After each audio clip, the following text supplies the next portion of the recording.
नमस्कार दोस्तों, स्वागत है आपका बहुजन स्टोरीज पर। आज हम बात करेंगे दुनिया के सबसे बड़े और सबसे विस्तृत लिखित संविधान भारतीय संविधान के बारे में।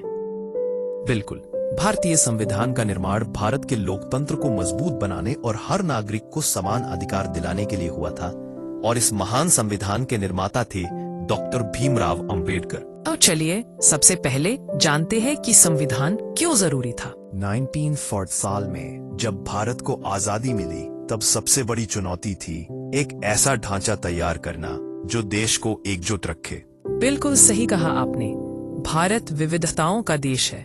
भाषा, धर्म, जाति, संस्कृति सब अलग अलग। अगर कोई साझा नियम न होते तो देश टूट सकता था। इसलिए संविधान बना जो हर नागरिक को बराबरी और न्याय दिलाता है। अब चलिए बात करते हैं संविधान सभा और निर्माण प्रक्रिया के बारे में। संविधान सभा का गठन 1946 में हुआ था।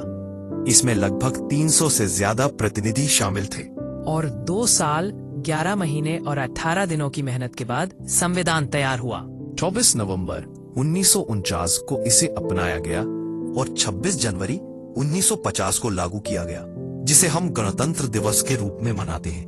इस पूरी प्रक्रिया में सबसे अहम भूमिका निभाई डॉक्टर भीमराव अंबेडकर ने, जिन्हें संविधान निर्माता कहा जाता है।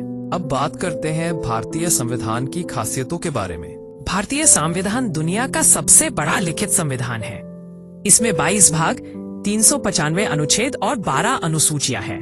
और इसकी कुछ खास बातें हैं: मौलिक अधिकार, मौलिक कर्तव्य, राज्य के नीति निदेशक तत्व, संघीय ढांचा और धर्मनिरपेक्षता।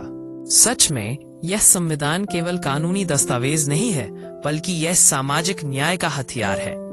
डॉक्टर अंबेडकर ने अमेरिका और इंग्लैंड के संविधान का गहराई से अध्ययन किया और भारत की जरूरतों के हिसाब से नियम बनाए। उनका मानना था कि अगर समाज में बराबरी नहीं होगी तो लोकतंत्र टिक नहीं पाएगा। इसीलिए उन्होंने अस्पृश्यता को खत्म करने, समान अधिकार देने और शिक्षा को बढ़ावा देने पर जोर दिया। अब आइए बात करें भारतीय संविधान की महत्ता के बारे में। आज भारत 140 करोड़ से ज्यादा लोगों का देश है। इतनी विविधता होने के बावजूद हम एक मजबूत लोकतंत्र है। इसका श्रेय जाता है संविधान को, जिसने हमें एकजुट रखा है। संविधान केवल किताब नहीं है, ये हर भारतीय के जीवन का मार्गदर्शक है। दोस्तों, भारतीय संविधान सिर्फ कानून का दस्तावेज नहीं है, ये हमारे अधिकारों की रक्षा करता है और हमारे कर्तव्यों की याद दिलाता है। डॉक्टर अंबेडकर का यह सपना था कि भारत में हर व्यक्ति सम्मान और बराबरी के साथ जी सके।